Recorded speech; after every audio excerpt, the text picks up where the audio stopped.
Pour comprendre l'intention divine dans la poursuite du conflit, passons de l'aspect littéral de l'Ancien Testament à l'aspect spirituel du Nouveau Testament. Et si nous le pouvons, pensons en termes de territoire spirituel, envisageons un territoire occupé par des forces spirituelles.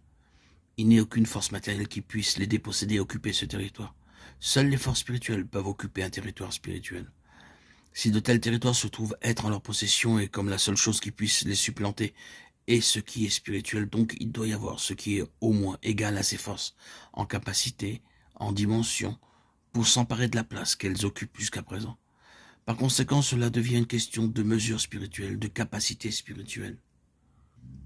Ce que le Seigneur pose ici comme principe, c'est qu'il produira un ascendant spirituel sous réserve d'une croissance spirituelle.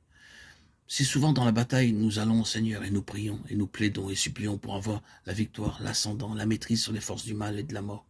Et notre pensée est que, d'une certaine manière, le Seigneur va intervenir par une démonstration puissante de force et nous mettre dans une position d'ascendant spirituel comme par enchantement.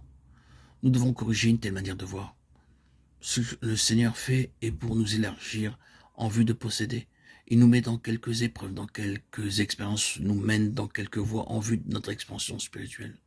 Un accroissement de spiritualité, de capacité spirituelle. Et alors que nous grandissons spirituellement, dans la même mesure, nous occupons spontanément des places plus larges.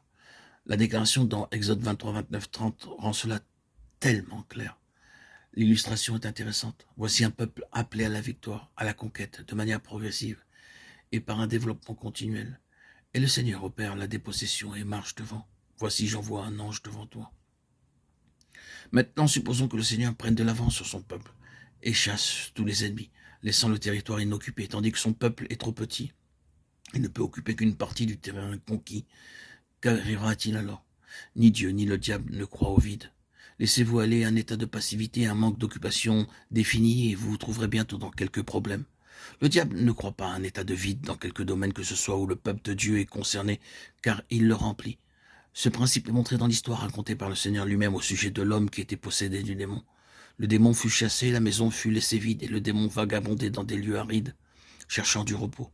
N'en trouvant pas celui-ci, à la longue est retourné vers l'homme duquel il avait été chassé, trouva la maison balayée et ornée, mais non gardée.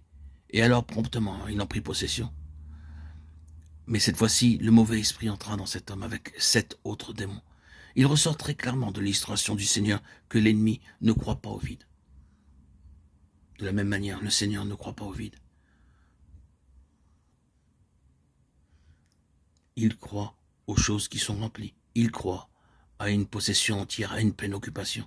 Dans le domaine spirituel, cela requiert un élargissement spirituel avant que le Seigneur puisse donner un espace plus grand. Je crains que la chrétienté ait renversé les choses en réalisant de grands espaces et en espérant s'y déployer. C'est ainsi que de grands bâtiments sont construits, puis une très grande somme de travail et de labeur est mise en action pour essayer de les remplir.